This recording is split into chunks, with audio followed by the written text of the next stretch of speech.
এবার আর সুপার 4 কিংবা অন্য কোনো লক্ষ্য নয়, চ্যাম্পিয়ন হওয়ার জন্য এশিয়া কাপে খেলতে যাচ্ছে বাংলাদেশ দল। এমনটাই জানালেন দলের নির্ভরযোগ্য batter Jaker Ali Anik. Power hitting coach Julian Wood থেকে শেখা কৌশলের প্রতিফলন ম্যাচে দেখাতে মুখিয়ে ব্যাটাররা। নেদারল্যান্ড সিরিজ সামনে রেখে কাল রাতে সিলেট যাচ্ছে টাইগাররা। টাইগারদের কাছে একেবারে নতুন প্রো ভেলোসিটি ব্যাট, যা দিয়ে বড় শট খেলার দক্ষতা বাড়াতে পারে ক্রিকেটাররা। সঠিক মেকানিক আর পর্যাপ্ত গতি দিয়ে ব্যাট চালালে ডাবল ক্লিক শব্দ হয়, তবে সেই পর্যায়ের শট খেলতে প্রচুর শক্তি লাগে। যে কয়টা সাউন্ড বের করতে বলে ওটা বের করা যায় তখন ভালো লাগে, কিন্তু অনেক ফোর্স লাগে। মিরপুরে মাত্র 3 দিন জুলিয়ান উডের পাওয়ার হিটিং ক্লাস করেছে জাতীয় দলের ক্রিকেটাররা। কতটুকু শিখেছে, কতটুকু আয়ত্ত করতে পেরেছে, তার প্রতিফলন ম্যাচে দেখাতে চায় টিম টাইগার। চেঞ্জেসগুলো তো এত সহজে ম্যাচ ছাড়া আপনারা মানে কি করতে পারবেন না, মেজার করতে পারবেন না। যেহেতু 2-3 দিনই হলো, ম্যাক্সিমাম স্কিল নিয়ে কাজ হয়েছে, তো এইগুলা স্কিলগুলাই আবার সামনে হয়তো সিলেটে আমাদের নেট হবে, ওইখানে আরও ডিফারেন্ট কিছু হবে। দলের সবই পাওয়ার হিটার না। লিটন দাস, মেহেদী মিরাজ, তাওহিদ হৃদয়রা টাইমিংয়ের ওপর খেলেন। তাদের বেসিক ঠিক রেখে 6 মারার সক্ষমতা বাড়ানো নিয়ে কাজ করেছেন Julian would.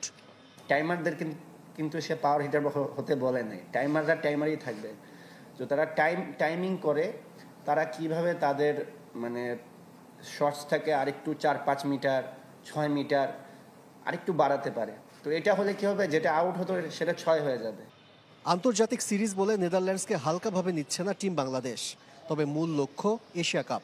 Back to back series জিতে দলের মধ্যে বিশ্বাস জন্মেছে মহাদেশীয় টুর্নামেন্টের ট্রফি জেতার।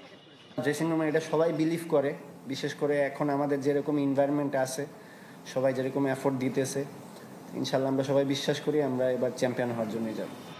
মঙ্গলবার রাতের ফ্লাইটে সিলেট যাবে লিটন দাসের দল। বুধবার থেকে সুরমা পারে শুরু টাইগারদের স্কিল ট্রেনিং।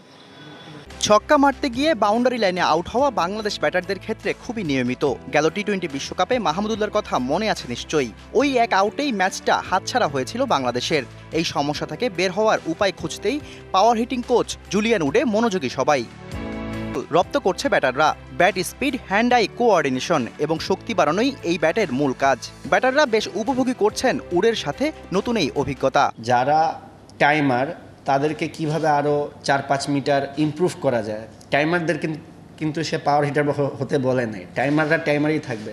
তো এটা হলে কি হবে, যেটা আউট হতো সেটা 6 হয়ে যাবে। পাওয়ার হিটিংয়ে স্কিল উন্নতি, নতুন কৌশল শেখা সবই তো হচ্ছে, তবে প্রশ্ন হচ্ছে এই দক্ষতা ম্যাচে দেখাতে পারবে তো বাংলার ব্যাটাররা? চেঞ্জেসগুলো তো এত সহজে ম্যাচ ছাড়া আপনারা মানে কি করতে পারবেন না, মেজার করতে পারবেন না। যেহেতু 2-3 দিনই হলো, ম্যাক্সিমাম স্কিল নিয়ে কাজ হয়েছে, আমাদেরকে যে কাজগুলো দেওয়া হয়েছে ওই কাজগুলো আমরা করার চেষ্টা করছি।